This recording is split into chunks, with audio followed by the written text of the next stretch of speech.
Hi YouTubers. Um, I'm an avid listener, I'm an avid reader, I'm an avid watcher, I'm an avid believer in Christ and Him who He sent. This is a second part in a series called Thoughts for Food.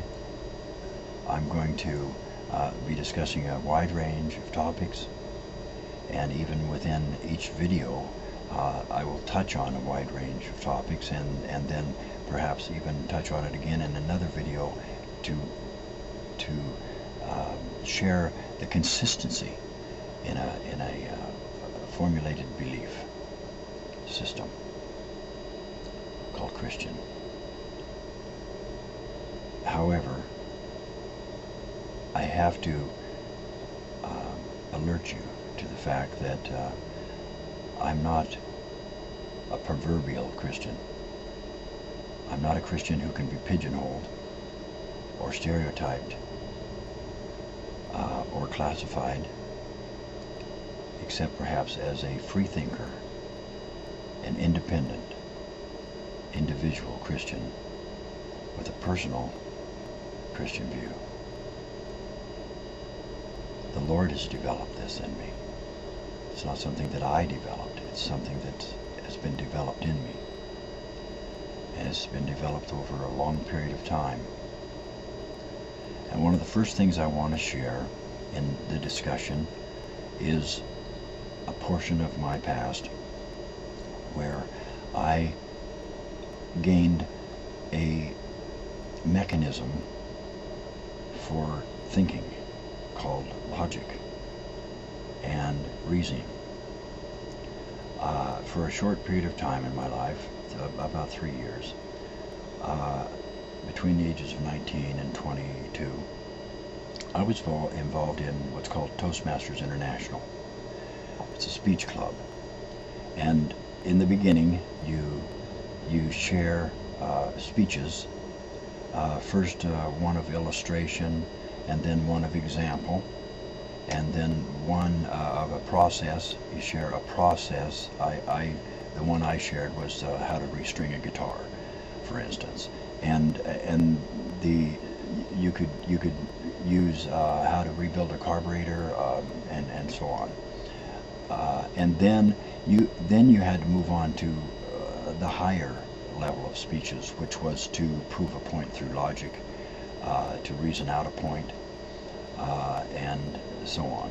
And then once you finished your first like 5 or 7 speeches, sometimes you were asked to join their debate team, and you learned more about speaking. And it was all really about public speaking, and it was run by businessmen, and we had a sponsor who was a businessman. And I'm trying to run through this and get through this quickly. I don't really like talking about myself, but I need to share this perspective because it adds a lot to the discussion that's to follow. When they first asked me to join the debate team, I hesitated, and the reason why I hesitated was because they had lost 3 of their last 4 debates, and the one that they did win, they won by default. And so I hesitated, and then at that very time there was a couple people who were leaving, one getting married, and they were moving over to the East Coast to be closer to her mother, and she was ill, and another couple, one joining the Army and one joining the Navy, and so on and so forth. And so the debate team was falling apart, and physically, and there was only one left, and he had no inclination at all toward being a captain, and so they weren't going to really have a debate team. They were going to they were in fear of the fact that they weren't going to be able to continue, and then when that happened, the Toastmaster came to me again, the sponsor came to me again, and asked me not only if I would be a member of the debate team, but if I would be the captain of the debate team. and I hesitated even more. However, I really wanted to do it, and something in me told me that this was something that would be good learning experience. And so I said that I would consider it, but only if he would give me all the reports, the transcripts of the earlier debates. And so he did. And I took them and I looked them all over, and I recognized almost immediately in the first one, and the others were the same, why they were losing. It was because they weren't prepared.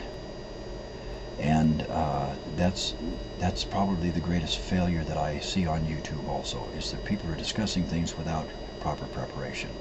And they're just actually just blabbering to a large degree. Many of them are.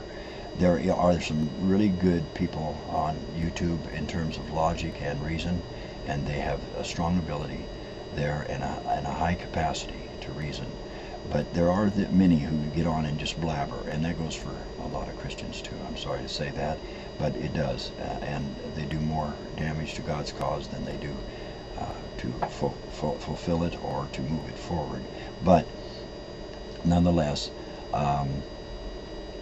I looked through them, and I came back to the sponsor later and showed him what I thought were the reasons why we were losing, and he agreed with me. Because he agreed with me, I decided to go ahead and become a member of the debate team. If they would institute one rule, and it had to be a rule. It couldn't be a voluntary thing. And that one rule was that you have to know both sides. You have to study both sides of the question. In debate, through the Toastmasters International Club, the first thing you begin with is a question. A debate is always debated around a question. And as a matter of fact, that's the very first word in a debate. The sponsor stands up and says, question, and then gives the question, and then both sides address it from their perspective. I demanded that if I were going to be the captain, that we were going to operate on this basis, that the people had to be willing to put forth the time and effort that it took to prepare their debate in such a way that they could debate either side. And in doing so, we often disarmed the other side because we knew more than they did. And they didn't know our side because a lot of times they didn't do that. Well, that is actually a very basic premise to debate, is to know both sides. But they're just, not everybody's aware of that, and people enter into one side having no idea what the other side thinks or might say or might do, and if you're not prepared to answer their challenges from their perspective, then you will more than likely lose. And so this is the basis upon which I entered YouTube. I didn't enter YouTube to debate. I didn't enter the YouTube experience to argue. I was hoping to find some meaningful dialogue and some logical debate if it were there, and I was sure that it was. I watched over 1,000 videos before I ever got involved. I made a few comments, didn't make any videos until after I'd watched probably 1,100 videos, because I'm a watcher. I'm an avid watcher and listener and reader, and I don't only listen to what they say. I watch them and read their attitudes and things like that. And sometimes what people are discussing is not really what they want to say. It's not really what they want to discuss. So, having laid that groundwork, I'm going to end this video and begin immediately on number 3 and continue this same discussion. Until then, God bless you, and may you find peace in Jesus' name.